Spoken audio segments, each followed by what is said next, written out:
everyone, CFL Park Hopper here at Seaworld Orlando. And today we're here because Seaworld is doing a special inside look in the parks every Saturday and Sunday in the month of January. This is where you can go behind the scenes into the fish house, behind the manta rays, into the beluga whales, behind the sea lions. So we're gonna check a lot of these things out. There's 6 different things. We're gonna do as many as we can and see what we see.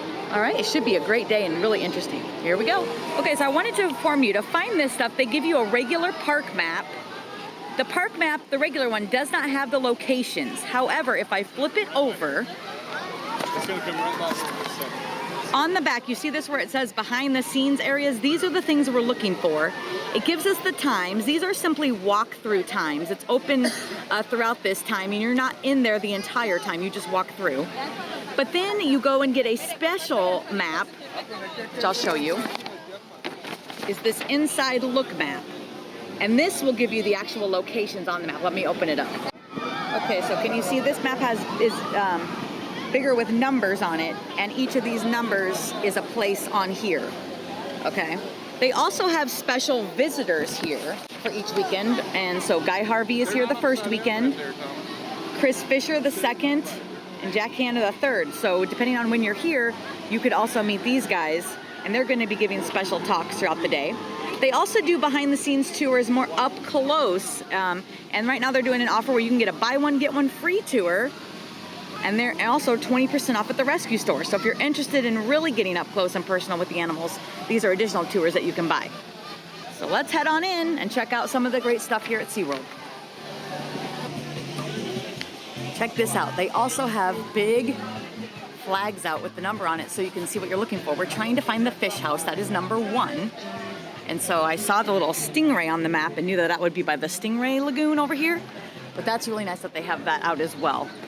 And then you just follow these like inside look flags to get to your location.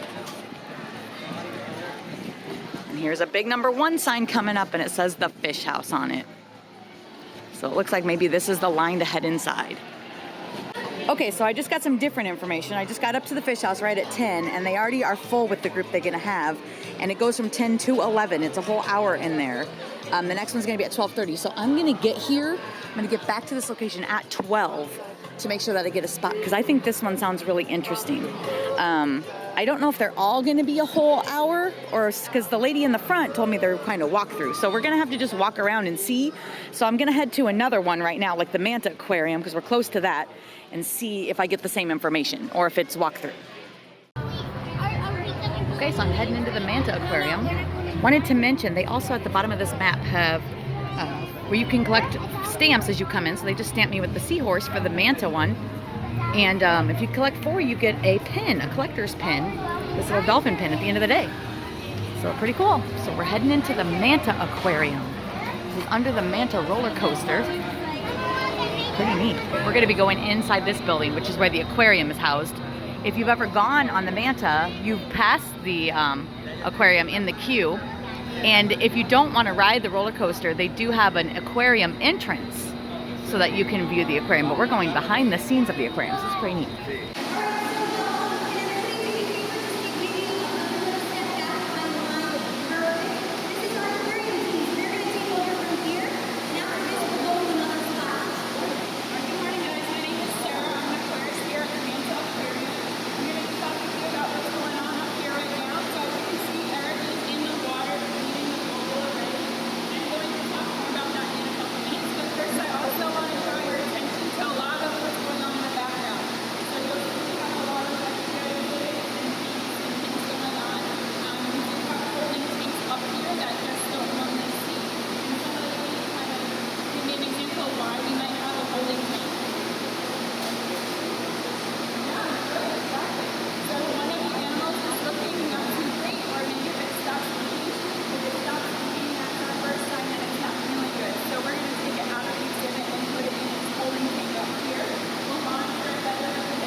starfish. Just in case you guys couldn't hear very well, he does bottle feed them to monitor and make sure that every ray gets fed. If they just threw regular food in the water, then all these fish swimming would eat all the food and they wouldn't be able to tell if all the manta rays got fed. So he bottle feeds them, and then that thing on his arm, he marks down which one gets fed. So see, he's gonna mark right now. And each ray has a different marking, so that's how he's able to tell them all apart, just like humans. It's pretty neat. You guys notice there's no fencing right here. This is water, so you have to stay behind the yellow line. So keep that in mind. There's no fencing in this area. Hi guys, so this is our LSS room, okay? This is our life support system. My name is Tom anyway. I'm the aquarium supervisor of the Manta Aquarium. This is one of our freshwater tanks. When you go through the ride, you go past this exhibit. This is how we get up onto it. There's a ladder over there. It's kind of like being in a submarine with some of these aquariums.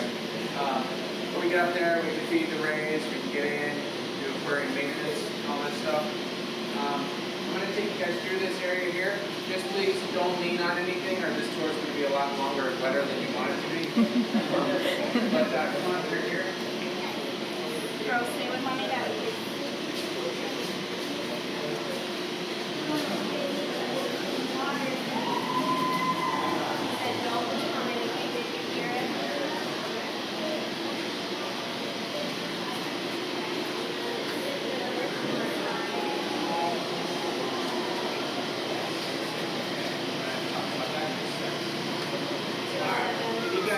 Alright, so these right here, these are our two chambers, okay? Since we live in Central Florida, we're not near the coast, we can't use actual salt water. We have to make our own salt water. So over here we got boxes of salt. We use instant ocean. It's all premium salt. Everything that the ocean has in it, it's all in those bags. Bag on the top. So that chamber right there is our saltwater chamber. This chamber here is our freshwater chamber. So we need fresh water for the freshwater rays, and also to get some salt. So we'll move the fresh water over to this chamber here. It's 2,500 gallons, and we'll mix the salt into that. We go through about salt chamber about once every 3 weeks. That has all our water changes, dishes, stuff like that. Fresh water we use mostly for just topping off. Every day our systems evaporate the fresh water from them, and so we can top off the fresh water. This all over here, these are our filtrations. These are sand filters. This is for our sea dragons. These first set, second set are for the freshwater rays. Basically, the way a sand filter works, water comes in through the top, goes through the sand, collects all the debris, all the dirt, whatever is in it, goes out finally clean. So as the debris piles up in the sand filter, the pressure goes up. Then it's time for backwash. And that's how we clean the sand filter. So isolate the sand filter, and we'll send water back through the opposite way. All the debris comes out, and the sand filter is then clean again. That process all over again. Go down over here. Yeah, he's going to do everything. So you guys heard, this is the sand filter, which comes from the aquariums, and then they clean it out. It's pretty cool. Everything we see here, that's what that coral tank in the front there. So that's all that's filtered. That's the sump. So all of our water comes from the coral tank and goes into the sump. Then it's distributed elsewhere. These two pumps here, we alternate them every time we do a water change. We'll switch it over to the other pump. We run one pump at a time. But it sends the water back to the coral system. We got two pumps back there that pull out, and they send the water upstairs to our fractionators, protein skimmers. They bubble out the debris and clean the water as well that way. We've got water that comes over here. This is called a heat exchanger. This is how we control the temperature of the water. Raise and lower it, it's all automated. We control the set points on them. Over here is the calcium reactor. coral contains calcium. So the calcium rocks in there, dissolved with CO2. That puts the calcium free floating in the water, dissolves calcium in the water, and the walls use up the calcium. Anybody have any questions? Instant ocean boxes. More involved than what you see out there. The sea salt. Pretty neat. The egg filters outside, those are for the main exhibit. So there's actually 6 giant skin filters out there. One of them is the empty. These use it for a nitrate digester. It's currently operating out of 5 different skin filters out there. All that water goes through those, comes back in, goes through several head tanks. You know, those tank of water as well to extract meters up there as well. And then that, anything that large, there's a separate department called water quality, and they control those waters. Everything in here is just great. You go smaller.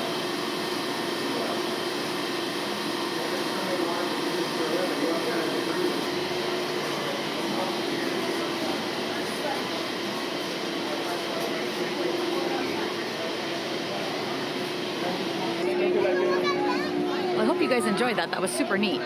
I never even thought about the underworkings of the actual aquarium before and how that would work. So that was what we saw at the last part. I'm sorry it was hard to hear with all the machine equipment running and everything. But basically, in a nutshell, all those pipes and everything, he was telling us that they have to create the saltwater environment because since we live in Central Florida, we don't have saltwater right accessible to us. So they basically create saltwater for the aquarium and then they maintain it with all those different pipes. They have a sand filter and all of that to keep it all clean. And so that was just really kind of interesting. And it was interesting to see how they fed the mantas, so manta rays. So that was really cool. We're gonna head on to the sea lion exhibit. By the way, that one here, where I came to the manta rays, that was just come and walk through. It wasn't a set time, they're just open. And so, and that took maybe like 10 to 15 minutes total. I don't think I was even in there a total of 15 minutes, so not bad. So this stuff is doable during the day. I will go back to the fish house though at 12, like they told me to, because that might be longer. You know, so we'll just check on that one later on. But let's head over now. They're gonna show us the housing area for the sea lions for the sea lion show here at Seaworld. So we're gonna head back to that. Back into our back areas to have a whole lot of fun getting to see some behind the scenes different things for us. Do have a couple of safety things to go over very quickly though. One, the ground is going to be wet. Anywhere you go in Seaworld, the ground's going to be wet. So please just keep that in mind. We just want to make sure that everyone is careful as we walk through. We are bringing you into active animal areas. You are going to see some animals in there. We just have a big request with cameras and cell phones. Take them out, take pictures, videos, whatever you want to do. Please do not try to hold them directly over or into the animals' homes. We just want to make sure that they're going to be safe and we don't want to have anything accidentally end up in their homes that's not supposed to be there. Simple, easy, fun? All right, come on in this way.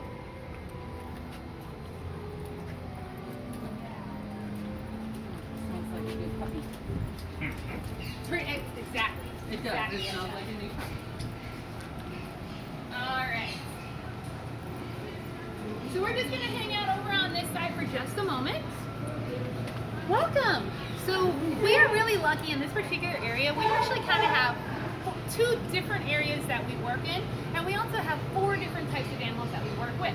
We work with California sea lions, we work with harbor seals, we work with the walrus, and we do work with Asian small-clawed otters. Now we have 2 kind of different areas in that we have this stadium where we do our show, and we have our Pacific Point Preserve area. You guys seen our show yet? Anybody seen? Mm-hmm. Yeah, it's pretty cool, right? You understand it's a play, and we have actors. So during our shows, we have up to 7 different sea lions that can play the parts of either Clyde or Seymour. In any given show, you can see anywhere between 2 to 7 animals in the same show. We kind of take advantage of the fact that you might not be able to tell the animals apart, so that when one sea lion goes out to do one part, even though he's playing the part of Clyde, when he goes backstage, another Clyde might come out in his place. Never do that. Yeah, and we have a couple different reasons why we do that. The first one, we do have some animals in our house back here that are 21 years old, 20 and 21 years old. Eventually, they're going to get to the point where they're going to retire, right? We all want to retire at some point in time. It'd be nice. Yeah. Our guys back back here are going to get to a point where they're going to retire as well. Our 21-year-old right now shows us he wants to be in the show. We bring him out to do a training session. We bring him out on stage. He's like, okay, what are we doing? What are we doing? We got this, right? He shows us he's still very interested in doing it. At some point in time, we're going to bring him out and he's going, you know, I think I'm going to take a nap instead. And at that point, that's totally fine. He's absolutely allowed to do that. What we have here in the show is we have animals of all different ages. The youngest animals right now are maybe 6 or 7, the oldest being in their 20s. So while the 20-year-old can do every single part of the show, those 7 and 8-year-olds are learning how to do the show. So we'll have Basil come out and do the first part, and then because Luke has just learned how to do a different part, he'll come out and do that, even though they're both playing the same part. Now eventually we're going to need more animals as well, right? We've got 7 right now, but if Basil decides to retire, we need someone to take over. Enter our youngins. Come on down this way a little bit. Let me show you. In this particular apartment, we have 2 of our young sea lions. This is Queso and Pepperjack. They are going to be training to learn the different parts of the show. Now, right now, they are only about 2 years old. So they're still pretty young. So they don't know how to do much except for kind of sit still, follow us around a little bit. But we're taking the time to actually train and work with them so that they can learn how to be in the show. Now, all of our sea lions live in apartments just like these. So this whole back area has a variety of different habitats for the sea lions as well as for the otters. And they do have roommates as well. And one of the most important things these animals learn is their name. So what I can do is ask both of these animals to go to what we call their bed, meaning that Queso will go and sit in one spot in on the pool deck, and then Pepperjack will go sit in another spot. I can open this gate and call Pepperjack. He'll come out, and Queso will continue to sit nicely on his bed spot. And then I can take Pepperjack wherever I want to work with him, eventually get him in the shows, bring him back and put him back in, pull Queso out and do the same thing. So all of the animals, even our otters, are trained to respond to their names. For the otter part of our show, there are, I think out of our 12 otters, 7 of them do different parts in the show. So if I want to pull out an otter, I ask him to go to his bed, meaning that he puts his little feet up on a little rock, that's his little bed. And I say, Ando, and then he will come out of the exhibit and we can take him over to the stage to do his part in the show as well. So how do you choose? All of the animals are learning the different parts. So I know that Basil can complete all of these different parts. And I know in each show which animals we're going to use. That way they kind of get spread out. If I have 2 shows in a day, I'll use 4 animals on this side and then 3 animals on this side. Or maybe ask them to do 2 shows in one day, but then not do a show another day.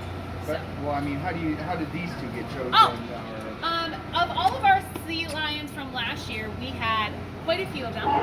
So what we did is we have all of them come into our back areas, and we started just pulling them out of the exhibit to see which ones showed us an aptitude for maybe doing training. Ones that would give us eye contact, ones that would follow us around. We had a couple of them that when we asked them to kind of come out and play around just in this area, they just kind of sat there like, I don't know about this one. Whereas these were like, okay, let's do it. Let's do it. So we're kind of just taking that. And these guys are still kind of like on a probationary period as well. Yeah. We're giving them a chance to see how they do. If for some reason they start showing us that this just isn't what they're into, then we can potentially swap them out for a different animal and try it again with a different animal. So far though, 2 are doing really good. So we've got really high hopes. But that's also why we're starting young. So we have a chance to see what their personalities are going to be and see if they continue to be animals that want to do this kind of stuff. And as you can see, they're really curious. That's one of the things that we're looking for. He loves to sit here and watch everyone. Like he's checking everyone out. So that's a good thing. It means that he's interested in people. Yeah. He's interested too. He's just more interested in watching you from the water. So everybody has their own thing, right? Now with this area behind you guys, if you want to turn around and see, we do have our fish house. So that's where we prepare all of the food for the animals in the day. Here just in our sea lion area, because we are feeding not only our stadium animals, but also the exhibit animals, we're probably using pretty close to 500 pounds of food a day for all of these animals. Our first staff came in at a whopping 6 a.m. to start getting that food ready. Yeah, our very first staff members though actually came in closer to 3 a.m. Yeah, that's what I said. I love that shift too. You come in at 3 and you're out by noon. It's fabulous. So our staff does come in nice and early to start getting all of that food ready. We do prepare it in our fish kitchens. And a couple of fun things I like to point out about that. We get our fish frozen, we thaw it out, and then we have 24 hours to use it. Anybody here ever bought or seen fish in a grocery store? Mm-hmm. Generally speaking, that's good for 3 or 4 days to sell to humans.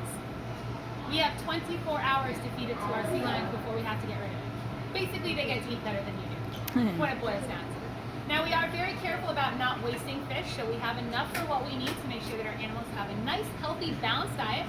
Not only is that monitored by us with their eating habits and their behavior, but by Seaworld's nutritionist, who does check and make sure that all of our animals are getting the right amount of food as well. Excuse me. And we do get everything from sustainable fisheries as well, so that we are making sure we never deplete wild, natural resources of the food that we have. In front of you guys is our day board. It just tells us what staff are in, and then if we are going to have a show, it tells us what parts the humans are going to play too. We're going to walk. All right, so we had a really great question, and actually this is the perfect place to explain it. She was asking if we get a lot of our animals from rescues. At this particular SeaWorld park, the majority of the animals we have here were born here. In fact, our Pacific Point Preserve, which is our sea lion and harbor seal exhibit, is one of the best sea lion breeding areas anywhere. We constantly are having kids. We're very mindful of our genetic population so that we move our animals around and make sure that we are keeping our gene pool in the right direction. We had 22 sea lions born last year. Queso, Pepperjack, Phelps, Gouda. You guys get where we went with names on that one? All cheeses, yep. Yeah, well we did have a tater. So this year alone we had 14 harbor seals. So, 14 sea lions born. So the majority of the animals we have are from here. We do have some rescues. Majority of the animals that got rescued during that California time period stayed in California, and they released as many of them as absolutely possible. A few years ago there was a big issue with sea lions out in California. There was something in the water that was just really wreaking havoc with them. There were a lot of rescues. SeaWorld stepped in, they were able to rescue. We haven't released the majority of those. Ones that did have to stay in human care based on what happened to them, they stayed over in that park. We do have one animal out here though. His name is Chris. He is quite an interesting story. He came to us from the Bonneville Dam area of Washington State. What was happening was sea lions were going into the salmon fisheries, and they were decimating the salmon fisheries population. The fisheries contacted the state and asked them to step in and do something. The state came in and they collected as many of the sea lions as they could. They branded them so that they could tell each individual animal apart, basically like getting a tattoo. And they moved the animals hundreds of miles away. Guess what? Sea lions knew exactly where the food was, and a lot of them came back. The state gave each sea lion a few different chances to get moved away, and then sadly they decided that if the animals continued to come back, they were going to have to take more aggressive measures. And that was something that SeaWorld was not willing to accept. So we stepped in and took as many as we could. Sadly, it wasn't all of them, we just couldn't, but we did end up getting a few very large males, Chris being one of them. He is one of our big breeding males out there, so we were able to save his genetic information. We're able to now pass that around in our different populations, and that's something that we really do want to pride ourselves on because that was a really big deal for us. So when you guys head out to the exhibit, you will see him. Trust me, he is super hard to miss. He's huge. We're talking like probably 700, 800 pounds worth of sea lion, and that is in the off season. When he is in breeding season, he's even bigger. I mean, he probably gets close to 1,000 pounds worth of sea lion right there. And he's the one who does have the big number on his butt. So just take a look for him because he does have a really unique story. But he is now in a very happy home. He actually responds to his name, just like the guys back here do. So we do call him and we do work with him because we want to make sure he's as healthy as possible. To get to our exhibit, simply go where Mark's going. You head up right up the stairs and you head right out there, where we do have our back areas as well. We have a support hallway for our exhibit for a couple reasons. Does anybody here know what weaning means? When we wean our sea lions, it means we have to teach them how to eat. Out in the natural environment, if you are a harbor seal, you have 30 days with mom, and then she's out. And you are on your own, that's it. If you're a sea lion, you get about a year, and then that's it, mom's out. Here at SeaWorld, that same thing applies, except we actually are going to help those kids learn how to eat. So we'll bring them into our back apartments, that way they get an opportunity to learn how to eat their food, and then we'll have them go back out to exhibit. We also do get sick animals. It's part of life. We have over 100 animals out on exhibit. They are not going to live forever, and there are some days they're just not going to feel very good. You guys want to go to work when you're sick? No. Do you want to go hang out with a lot of people? Probably not. It's the same concept with our animals. They're not asking them to work, but we are asking them to be around 100 animals. Well, what we can do is bring them into our back apartments where they can just have a little bit more peace, quiet, calm, and a little bit more one-on-one attention from us. And generally that's all that's really needed to actually get them back on track. Pretty cool, right?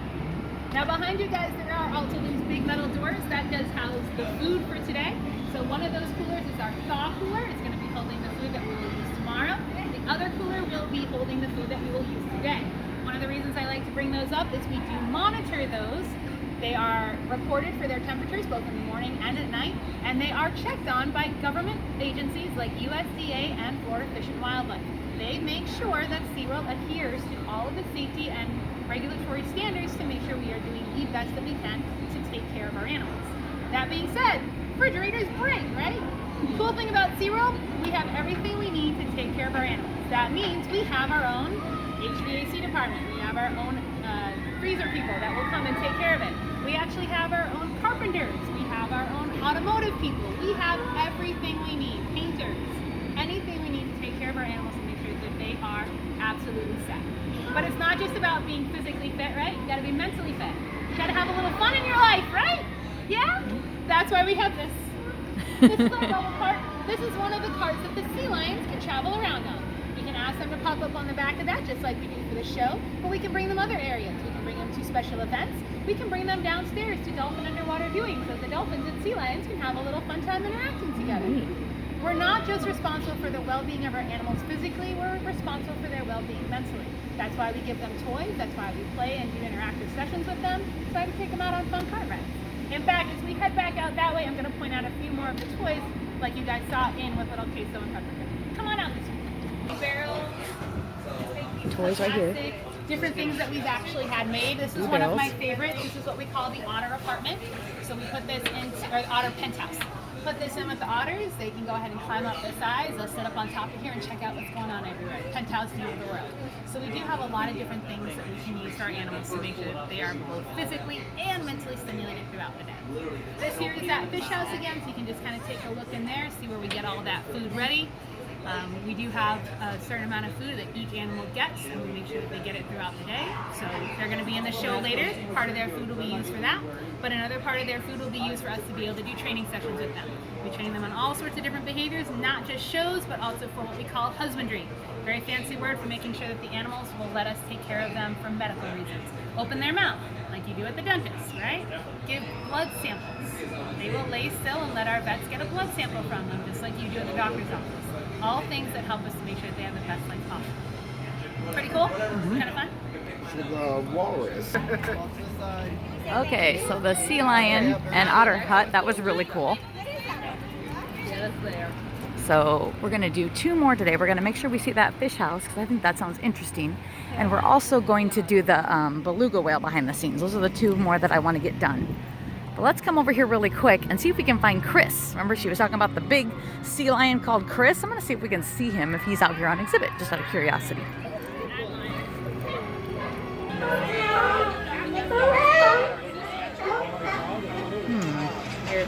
I have no idea if any of you are Chris. Are you Chris? I don't think so. Something about a number on his butt, but I can't see this one's butt. Ooh, that was a good catch. Fish. There's a few in the water. A big one over there. Who knows? Aren't they neat? Hi, everyone.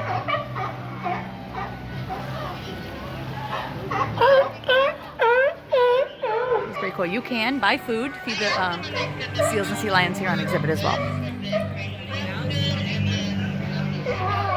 Are you excited?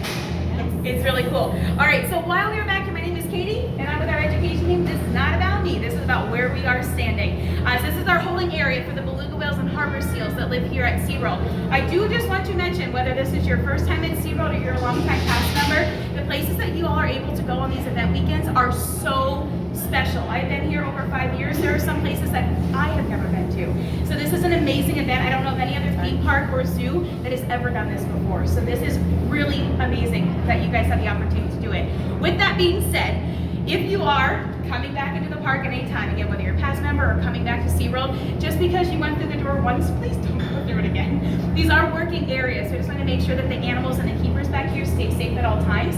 So with an event like this, just to make sure that like, I know what's behind that door, let's go look. Not necessarily always the safest case to do that, okay? Follow me on down the hallway. You can take pictures of anything you would like back here. So if you miss something in this hallway, it is okay. We will be back down the hallway again. All right, we will be going in the food prep room, so don't worry if you missed it walking by. We will be spending time in that room. Now the next room that you're gonna see as you go by on your left-hand side is the dive room. We will also be going back by the dive room. So if you don't get to see a great view of it this time, it's okay, do not fear, we'll be coming back by. The next thing is the stretcher here on the wall. This is the Luard stretcher. He is one of our beluga whales. And this is his rubber ducky. That's like his blanket or like his stuffed animal. So this other group is going to come by. We're going to all squeeze to this. Excellent. All right, so back here in this area, this is where we have like the toy box for the belugas and the harbor seals and even some of the walruses. So for the toys back here, you're going to see that they are all different shapes and sizes. Probably not a toy like what you or I are thinking of a toy. Definitely not a dump truck or a bouncy ball. But they are made for large animals. So you can see that these car wash strips right here, those are like kelp. And Whisper, our female beluga, loves kelp. She loves these kelp strips or car wash strips. And she is so cute with them. She'll take them around and push them on her head. She is just a joy to watch with those. You can see we have all different kinds of pieces. We have buoys. There's a lot of different kinds of toys we can tie together with hoses. So it's the keeper's job to be on top of it and kind of always be a step ahead of the animals about what we think they might like.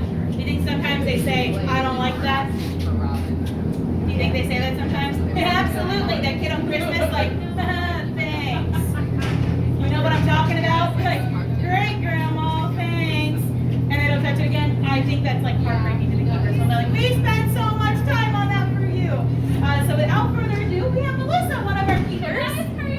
Oh man, I'm on camera already. So I'm just gonna bring you guys right on Come in. right on back. Come on in. I'm gonna bring up the back of the group. So you guys are good. Go right past me. Guys wanna check out the little area, kind of take a quick peek of him, and then we're gonna walk on down the hallway.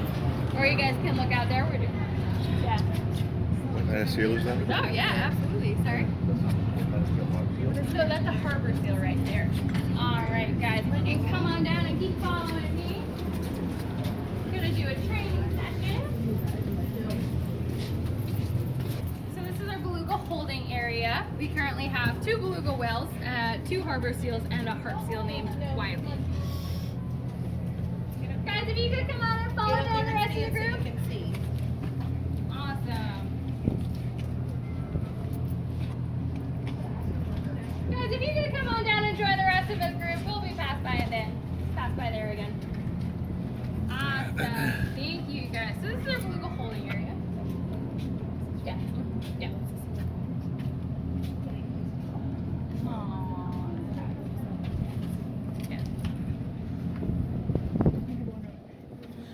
Sorry guys. So this is our beluga holding area. Our animals currently have access to everything, so they can go out to our habitat, they have access to our med pool, and they have access to our holding pool. We do currently have 2 beluga whales here, Whisper and Nuluark. Nuluark is that big, handsome gentleman on the right, and then Whisper currently is, I think, a little bit late to the party. She's a diva. The world is Whispers, and we simply live in it. So once she shows up, you're gonna see she's a little bit smaller than Nuluark. She's a little bit grayer in color. Which some people are like, why is that whale gray? Here she comes. Some people, see her and they're like, wow, that whale's really gray. Like I would have thought that a beluga whale would be that white color like Nuluark.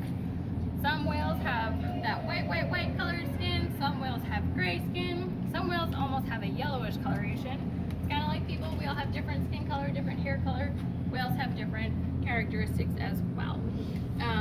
When beluga whales are born, they are born a grayish coloration. We do believe that it's to help them blend into their mother's shadow as a form of camouflage in the Arctic. And then as they get older, they turn into that more whiter coloration that helps them blend in with the icy environment up there. Do they stay in the Arctic 12 months a year?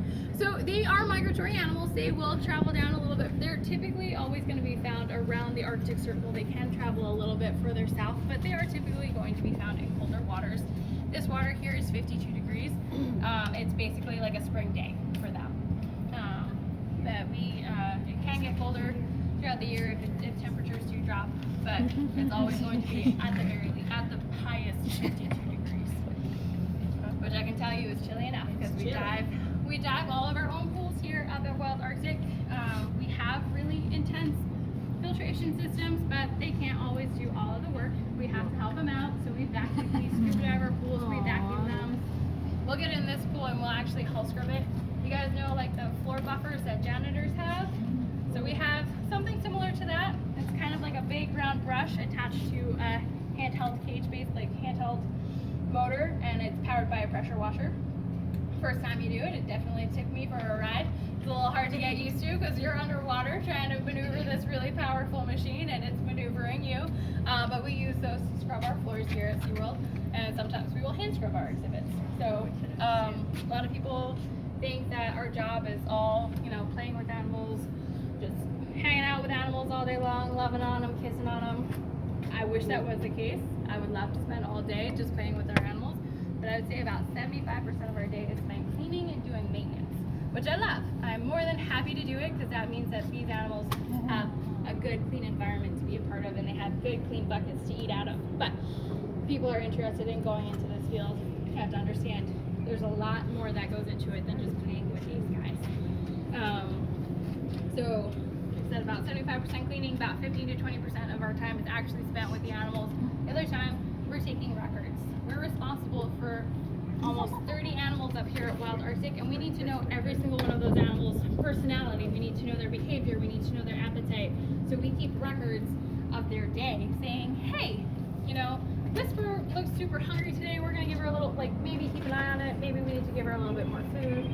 Or hey, Caboodle, our walrus, she wasn't that interested in food today. Maybe she's kind of full. We might have to dial back. Or even, hey, this animal has kind of been seeming a little tired lately. Maybe they're not feeling that well. Maybe we have to call the vets and have them come check out our animals. So we are responsible for keeping track of all of that and paying attention to all of that. You guys have any questions?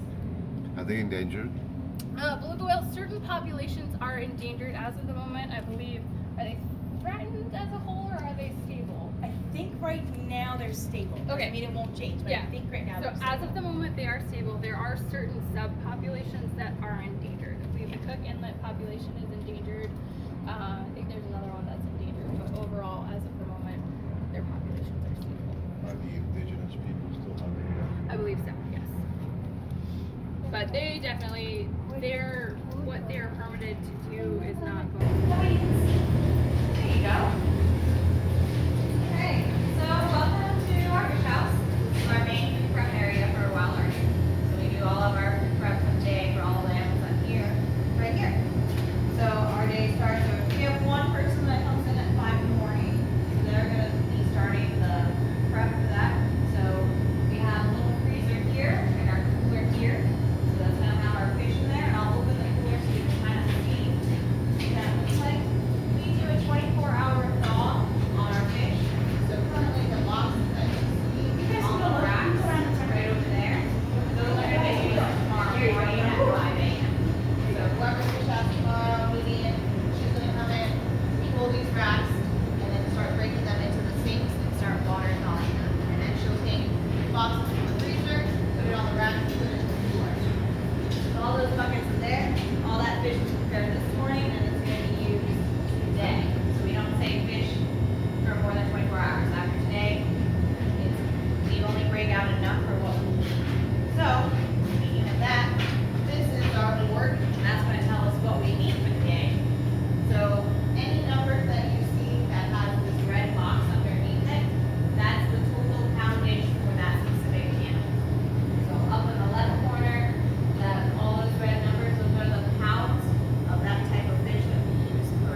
here's the beluga back out on exhibit. The same one that we saw getting fed by the trainer, he's back out here on the exhibit now, so that's pretty neat. You can just swim back and forth behind the scenes and then back into the exhibit.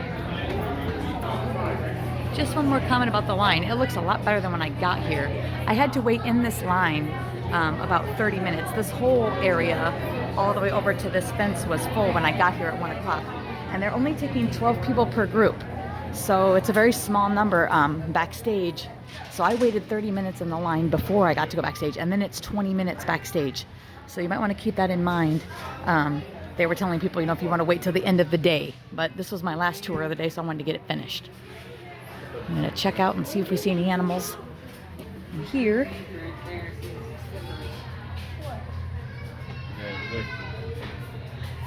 Way under.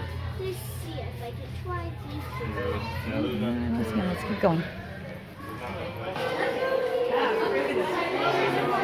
Walrus, he's underwater.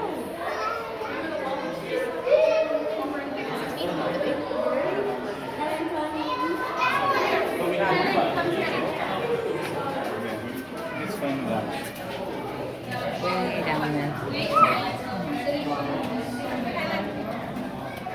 Down. Man, he goes deep down under the sea. Yeah. Okay, so we're heading into the fish house now. We are way behind the scenes here at Seaworld. I am one of the dolphin trainers here at Seaworld, and I have a whole lot of experience in this area. This is our fish house, or our commissary. This is our main fish house for the entire park. With that being said, what that means is that all animal areas in the park, the food comes through this area at one point or another. So what I'm going to do is kind of explain to you guys what a typical day in this area looks like, give you some details, and then you can ask any questions you want. So right now, the park is using right around 4,700 pounds of fish every day. So a whole lot of fish, right? So we actually get fish delivered once a week.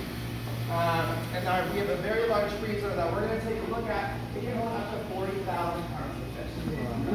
It depends on how the fish is packaged and all of those types of things, but we can have a whole lot of fish. We like to have at least two weeks of stock on site at any given point. So the way the day starts out in here, it starts at 3 a.m. We have staff that get here at 3 o'clock in the morning, and they start frying up fish that had already started frying the day before. So our process is we take it out of the main freezer, put it into a cold room like a giant refrigerator. That starts the thaw process, and then we pull these giant racks out right into this room, and all the fish goes into these big sinks.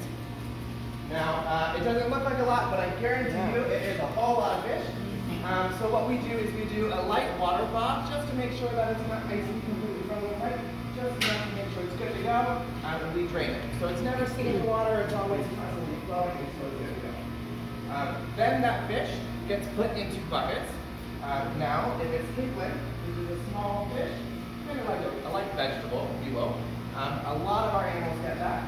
That gets put into a 25-pound bucket.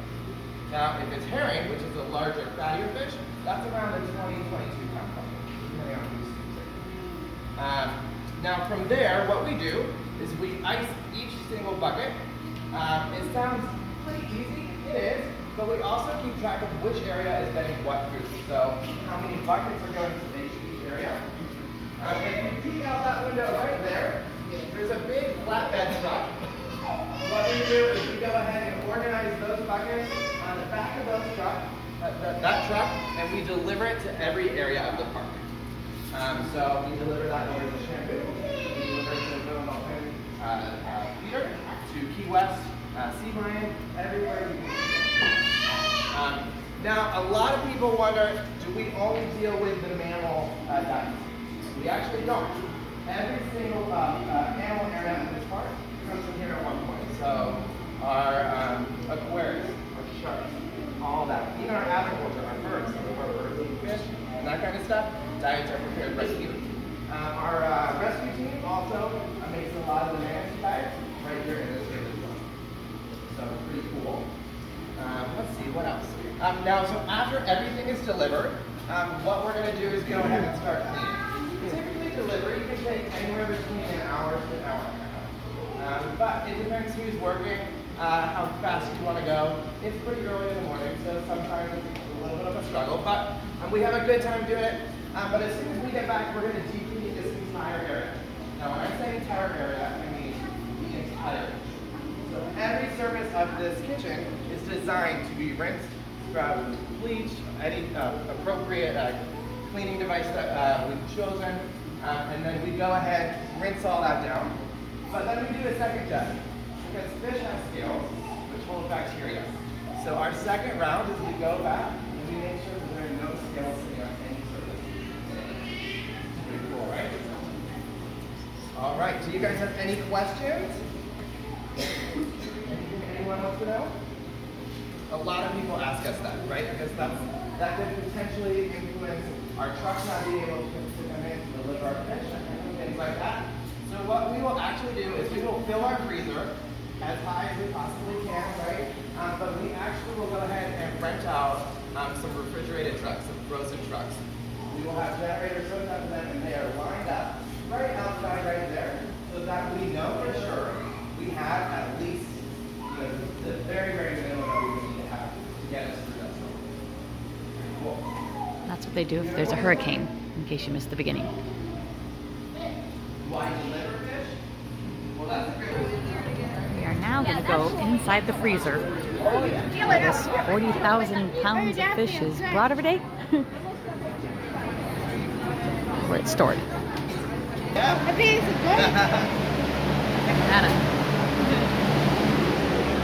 Lots and lots of fish and very cold. That was like 14 degrees just on my legs. These over here are those flatbed trucks he was talking about that they deliver the fish to the rest of the park, to all the areas where the animals live.